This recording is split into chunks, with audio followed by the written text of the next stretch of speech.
God, that'd give me 40 Well, bucks the right gentleman now. I'm talking about, not that I want to speak for him, is Jim Riley, and he's one of two brothers that owns Riley Farms up there. And I talked to Jim Riley at the Liberty Dinner, and he basically said, you know, I've been out of politics for the last 10 years or so, but I really do want to get back involved. Well, with the kind of checkbook he has, I'm hoping that means, you know, funding too. And if you were at the Liberty Dinner, you remember the guy dressed up as Patrick Henry on stage? That's Jim Riley. Right, I've met him. And okay, you've met him. And so I asked Glenn Stoll is the president of Benny Montreal. I told him, and he knows Jim. I told him, get a hold of Jim, man. Make sure he's at your event. He needs to hear Tom. Right. So we'll see. Thanks. Hopefully he's there. Appreciate it. Speaking of contributions, if you'd like a Stop Top 2 pin, they're $10. So if you're interested to write over there, just sign your name. And the reason why I'm concerned with $10 is because I buy gas a lot lately, it seems. I don't know why, but traveling the entire state, for some reason I have to have gas in my car. Oh, you're waiting for the... Even that small amount helps. I've got contributions from $3 up to 1,000, and I thank them just as much as the other guys, whether I got the 3 or 1,000. When people do this, they're trying to help other people, and that's what it's about. When do you have to have all your signatures in? What's the deadline date for your signatures or petitions be in? Well, the signature, we have to have the signatures in this is a recommendation by the Secretary of State, it's not hard and fast, 131 days prior to the general election 2018. So if you back that off 6 months, you'll probably see petitions come out December 1. I don't want to get it right in the middle of winter, but that's just the way the ball bounces. I'm not going to submit the wording until I have networks, until I know that money is going to come through. And once that's in place, and that's just common sense, it's logic, then I'll submit it. 65 days later we get what we want, and we're geared up to get the petitions out where they need to be, signed, collected, quarterly report. We have enough we have enough signatures, then we can move on to the 2018 ballot. I really want to thank everyone for listening. I may have repeated a few things, but I try to get everything in I can to bring you up to date as much as possible. You can always go to the website. In fact, on the website, my very first thing is beside the donate button, which is an imperative, a red donate button. I see them in my sleep. What the language is for the proposition, the Stop 2 is on the front page. Well, everything's on the front page now that I think about it. So you can see it right there. And encourage people to go to the website. And you can download all these forms, including summaries of the Top 2 proposal, the whole bit. And you can hand them out when you go to, that's another thing that helps me. If you can print out your own from the website, helps me from, printing's a big cost. Advertising's a huge cost. It's going to be millions of dollars. Anyway, want a pin? $10. Thank you very much. Thank you, Tom. Our board has a quorum here. Normally we pass around the bucket for the organization. That's to help with what we're doing. Can we have a motion to donate the money that we collect tonight to his gas? Yes.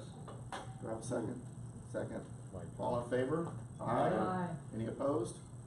Tonight's collection is your gas money. Thank you very much, everyone. Thank Do we you. get pins?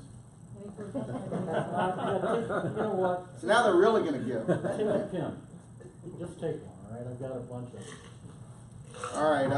I wanted to, number one, thank Tom for coming out here. What you're doing is incredible, and you got the background for it, and so it's definitely in good hands, this effort. What I said earlier about networking, all of us can do that. All of us know people in other groups. All of us know people who are politically active, the movers and shakers, get his information to them, not only for the declaration of being a circulator, but also get him to speak at these places, to get out there, because word of mouth is a very powerful weapon.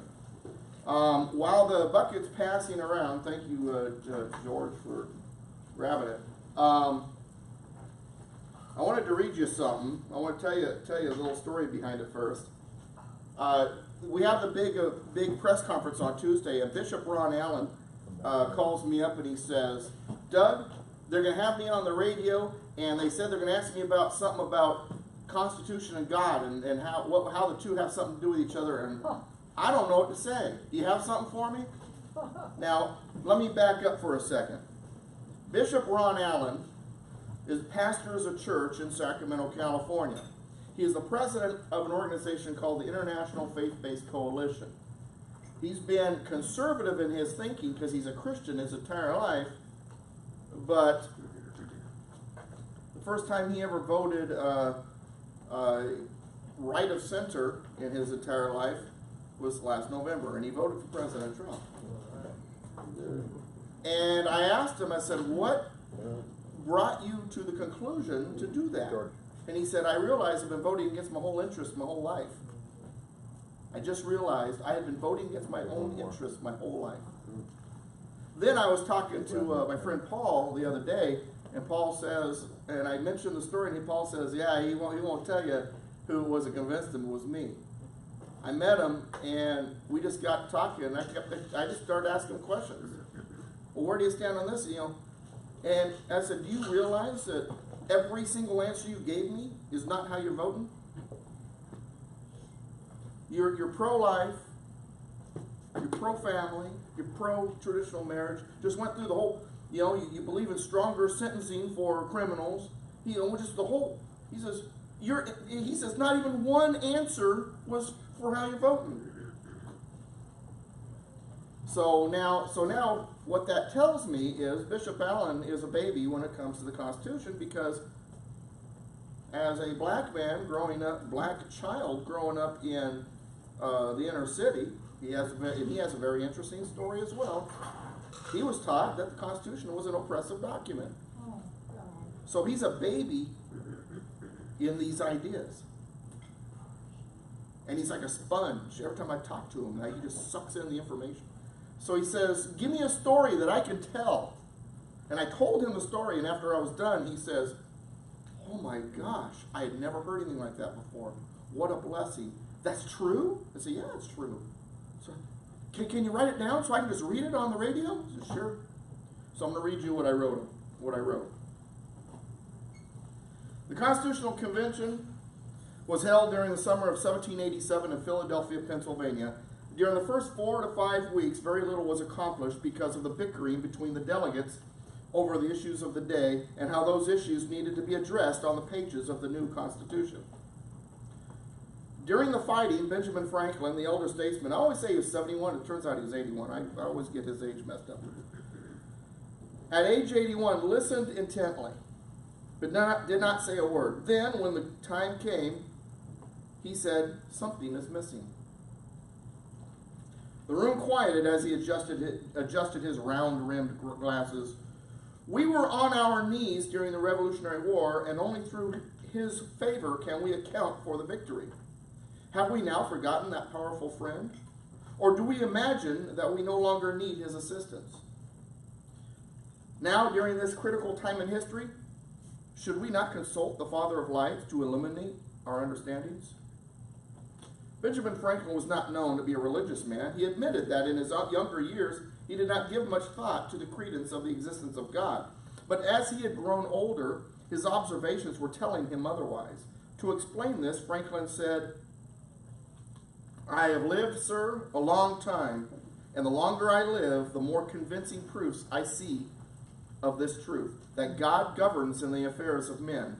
And if a sparrow cannot fall to the ground without his notice, is it probable that an empire can rise without his aid?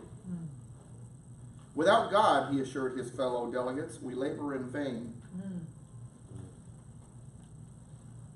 Benjamin Franklin then recommended that the delegates pray before each session of the convention. After the motion was seconded, an interesting development occurred. Alexander Hamilton and a number of others who shared his political views, calling for a stronger central government, expressed their apprehensions about praying before each session of the convention. Hamilton quipped sarcastically, "We don't need foreign aid." Hamilton's allies were a small percentage of the overall delegation, however, and after 4 days of debate regarding prayer, nearly all of the delegates, who were of various denominations, mind you, agreed that no clergy could be hired, partly due to a lack of funds. However, refusing to allow that to stop them from seeking God's will, before continuing, a majority of the delegates walked to the nearest church and congregated there for a prayer, and continued to do so before each session. That is when the miracle happened. The Constitution was not off to a good start until those men turned to God in prayer. Then, once they turned to God together, the second greatest document, second only to the Holy Bible, was written, ordained, and established.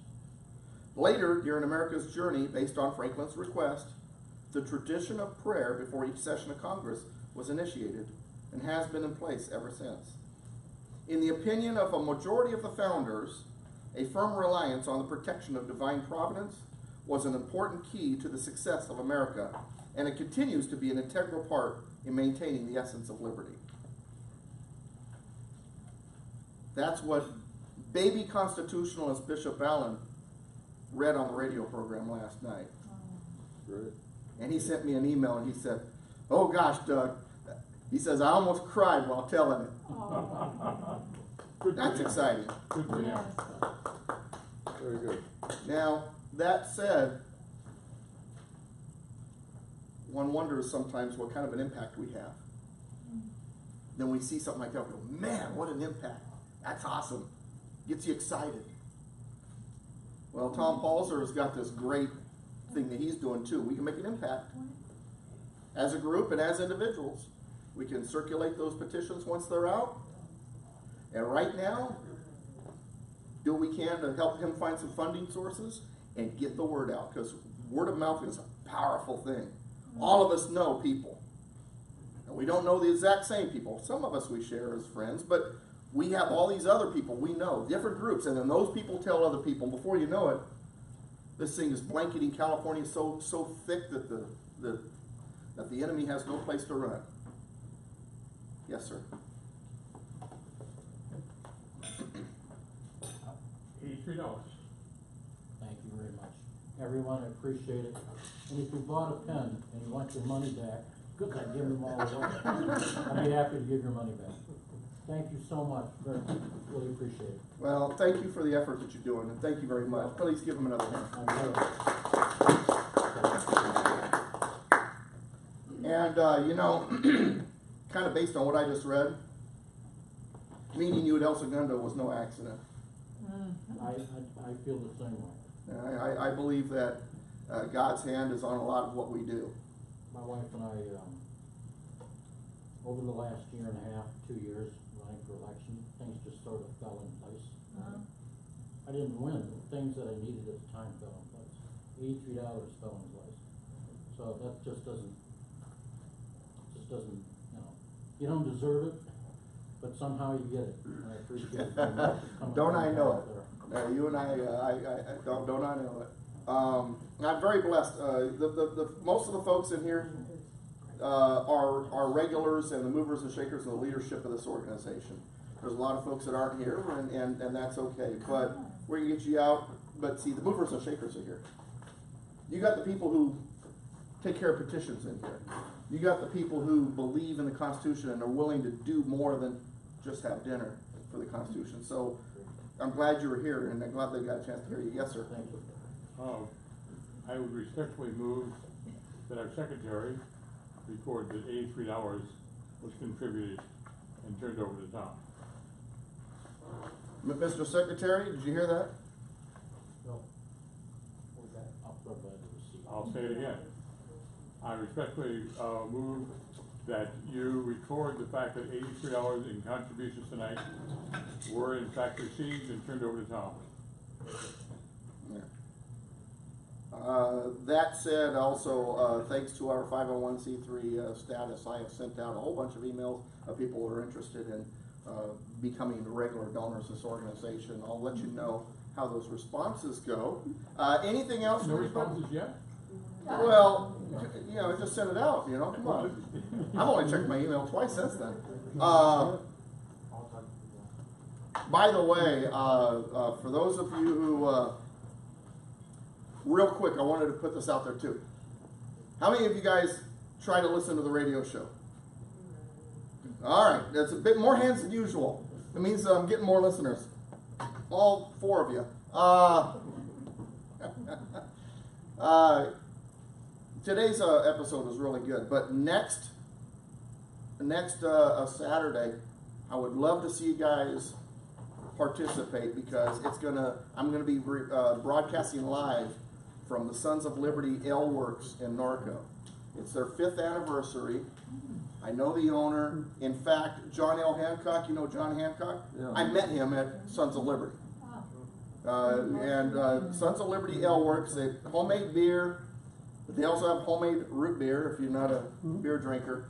And also the place is like decorated just awesome, man. You got like, you know, the musket on the wall and the flags and you know, a couple of the tables like a barrel with a table on top and stuff to kind of give you a pub, you know, a colonial pub kind of feel. And they're going to have, they don't normally serve food, so they are actually going to have a gourmet food truck there for food. And this is going to be an all-day celebration. And during 2 hours of that celebration, I'm going to broadcast live the radio program. And I'll have enough mics and headphones if anybody wants to sit down with me for a few minutes and get on the radio with me. You know, it'll be a lot of fun. So that's next Saturday. The radio program is from 1 to 3. And I can't remember the hours of the celebration. I'll send it out by email. If you're not on my email list, get on our email list. So that's Saturday. So basically, just to give you a heads up, Monday through Wednesday I'm in Sacramento. Thursday I'm in Banning, Beaumont Cherry Valley, where he's going to be speaking Thursday night at the Tea Party. Friday night, Marietta Temecula Republican Assembly, debunking evolution. If you have not RSVP'd for that, you want to be there. Bob's got a flyer. And then Saturday we're going to be at Sons of Liberty. What a great week, man. I'm all excited. It's a busy one, but it's going to be an exciting one. And if you guys can join in, participate in any way, I'm looking forward to it. Anybody have anything? Yes, Miss Ashley. Just one more. What we're trying to do, I've already talked to like Travis Allen, Stacy. I didn't meet John Cox. Each year, you know, with like 1,500 Republicans running for every state, and the vote is so divided. And so this year, especially on the governorship, there's going to be like, they have 4 or 5 good candidates are running. Their vote's going to be really divided. Okay, as far as this year, what's going to happen. We're trying to get to the point like we used to like Democrats, as far as trying to back one candidate. So what we've been planning, I'm trying to get a group to sponsor. I thought it was going to be maybe the Federated Women's Group. The lady I know we talked to, I haven't reached her yet. But what we're going to try to do is plan like a big luncheon and have like the 2 or 3 people that run for governorship to come out and do like a debate. And we'll set that up like they do the primaries and a debate in Southern California, Central, and Northern California. And whoever wins those debates, as far as us as group Republicans, we back on one candidate. Now, the rest of them can drop out, they can stay on whatever, but all the money resources this year, because I think with all the taxes and everything going on right now, that we have a really good way to get an inroad into this, back into California. And I think we can take some of these districts and stuff in just because of all the taxes that people put on these citizens. They're mad. I know Democrats out there are really mad at these people. And so we back the right candidates and get them in there and back one. I think we can start taking some of these seats out. Just keeping track of that, I'll let Mr. Gibbs know when we get the place set up and a date, once I check with them to see what's good. If you guys know of any place, I know when we had the last Unite IE thing, they had like almost 1,000 people there. But we want to do like a luncheon type of thing and do like a debate, just like they do in the primaries, and get that done. Any suggestion, like cards, give it to me, whatever, or anybody that would like to be involved with something like that. Looking maybe October, because by January, February, we got to have those candidates in, so that way we can start getting the funds and money and the word out who we're gonna back. And this year, I'm telling you, a lot of Democrats and moderates even wanna try to back Republicans, whatever, good candidates, because they're really sick of Democrats. Well, gas tax hit them in the wallet, and it doesn't matter what party you belong to. When politicians start hitting you in the wallet, it kind of makes you mad. Car registration too. Yeah, let me piggyback off, you know, Republicans, we've gotta get out there, we've gotta get out and register more Republicans, okay? So there's an effort, actually tomorrow, we're coming up tomorrow from 11 to 2 o'clock, we're gonna go ahead and start registering as many people as we can. But, you know, get involved in your own effort, in your own, area. Please get out there and take those, voter registration forms and get them filled out, because now is the time to do it. So, thank you. Yes, we go Bob first. Yeah, I think his hand was up slightly before Bob you. doesn't have a shirt on, so. Oh, let me see. I've heard rumors of somebody saying that they're, you know, this Cal exit thing that's going on, is that they're trying to get rid of all the middle class people like us to get and move to other states so they can take over the state and have the rich and the poor, just like Mexico. Well, they can't just vote to leave, though. I mean, it still So takes. that's why they're putting all these laws in. Yeah. I mean, incredible and Yeah. stupid laws. And then they will be in favor of building a wall, but just to keep us out, right? No, people say Well, they take our money. I heard someone joking not too long ago about Cal exit, said that, you know, if California was to exit the union, the federal government would send in helicopters to save all the Republicans, all 37 of them. So. What would we do with the harbors, by the way? I mean, Yeah, exactly. Well, here's the thing. First of Pendleton. all federal facilities would remain as part of the union. So they're not going to get San Diego, you know, naval base, stuff like that. Second of all, it would take not only approval of state legislature, but the approval of Congress. Do you think that the leftists in Congress would let that many electoral votes, that many representatives in Congress, and that much tax dollars just walk away? It's not going to happen. It might fall in the ocean though. Yeah, well, that's what I tell people is really California can be flipped really easy. All we need is one big earthquake. All the coastal cities drop in the ocean, and then suddenly the state's red. Yeah. Flip. You mean like Guam? Yeah, like that Democrat said about an island flipping over. Yeah, that was Guam. Ah, boy, I tell you, it wasn't Conyers, but it was one of It was those a guys. Democratic congressman who said, you know, an island could flip over, you know. Yeah, so many people might flip the island Too many over. Marines. One other thing, if you guys go to the Constitution classes, hang on, George. Constitution classes, Thursday one, I'm going to be up in Banning. Then the 3 Thursdays after that, I will be there. I was considering going to the Central Committee meeting again, but we're in good hands. George will be there. That said, if you are interested in going to Central Committee meeting, John told me if we had enough people from this group, he would give us a Constitution Association table. So, if enough of you do want to go to the Central Committee meeting once a month, let me know. We could have a table. And just, you know, and it is important to be there. But unless that happens, I'll teach class. Now, that said, in Corona, last Tuesday and this coming Tuesday, there's no class, but we finished the Constitution 2 Tuesdays ago. So, if you know anybody in the Corona area, or you're in the Corona area, or you're within driving distance of the Corona area, let me know, because not this Tuesday, I'll be in Sacramento, but the following Tuesday, we start from the beginning again. And for people who say, yeah, I'll go to that, well, I want to wait till the beginning. Okay, get ready to start from the beginning, and at the Corona one. So if you know anybody, you let them know. Hey, starting over 2 Tuesdays from now. Yes, sir. Two items. On the Central Committee meeting, the word is our Rhino friend, or lack thereof, Chad? is going to be giving his justification why Wow. cap and trade is the world's I may make sure I'm there. blessing. Hanging Chad. Yeah, hanging, no, drop the ing, just hang him. Also, the featured speaker is going to be Melissa Mendez. So, talk about contrast in 2 presentations. All of you who have any inclination to go. I'm going to be there now, so there's no Thursday night class that night. Now, the other thing that I tossed out at our meeting on Wednesday, I'm gonna toss it out to all of you here again. We should be studying Doug's book, the tan one, which was made up of the notes on all the individual classes. We as supporters, key supporters of Doug and his operations ought to be familiar with all the work that he has done and the research he has done to put it together. You may not be a teacher in a class, you may not have teaching ability, but you ought to be familiar. That's why you're taking the class. Is that the one that has dust on it, in my cabin? It probably has more dust than you can imagine. Dust it off and read it. You know, we really, if we're going to be successful, we have to have a core set of believers who are familiar with what he's been trying to teach us. He changes constantly, George.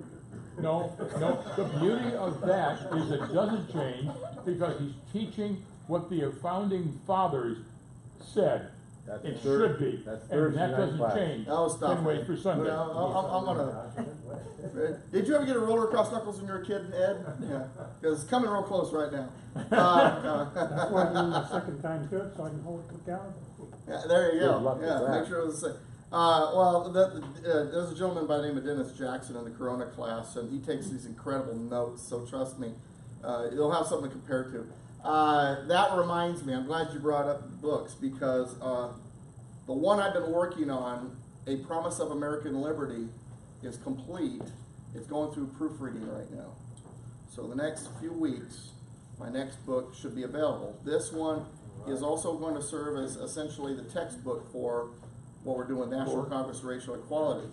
It's packed with a lot of information and teaches a lot of the similar things that the basic Constitution book he's referring to is, but it's written in such a manner that it's more topically driven, and it's almost in some areas almost story-like because I'm trying to appeal to a particular part of the population. Once it's ready to roll, the book is bigger, thicker than the basic Constitution. It's a bigger book. So I'll probably have to charge 25 or 30 bucks. But I'm going to do a pre-order once I've got them where the publisher's ready to roll, and I'll discount the price down to 20. If anybody wants to, pre-order, that'll help me be able to get books, so I can sell them too. So I'll keep you guys posted on that. Anybody else have anything else? Oh, yeah, real good. Kat. Please remember that the Huntington Valley Baptist Church, which is about 50 minutes, is going to have Trevor Loudon, August the 20th. It's a Sunday. Yeah, that's my evening thing on the 20th. Yeah, I'm going to be there. Oh, you're going to be there. Okay. Yeah, All right, so and then Trevor Loudon's a friend of mine. Guy's incredible, so you need to hear him speak. Yes. So, really good speaker. August 20th, 7 p.m., Huntington Valley Baptist Church. Put it on your calendar. All right, and also real quick, the emails, free lunch is still up for grabs for the people that got the emails that are on the board. Takes you 10 minutes, 15 minutes at tops, fill it out, send that back to me. You are entered to win a free lunch. Get that to me before the next meeting that we all meet up. See what happens when I miss a board meeting? They start offering free lunches. Jeez Louise. Yes, sir. You'll notice you might still have a declaration form in front of you and a contribution form. Just pick those up and you can give them to other people if you don't mind. That'll help a lot. Thank you. All right, any other questions, comments, concerns, criticisms? All right, let's go ahead and close in prayer. Heavenly Father, thank you for this opportunity for us to come together tonight. It's so important that we fellowship with like-minded individuals. Thank you for those who were able to make it, and please keep safe those that made it and those who couldn't but really wanted to be here. We ask that you bless our endeavors and that you continue to bless each and every one of these people that have been willing to set aside time in their busy lives to follow your will, Lord. Again, thank you for not only for the blessings, but also thank you for the storms, because it is through the storms that we grow stronger and wiser. In Jesus' name I pray. Amen.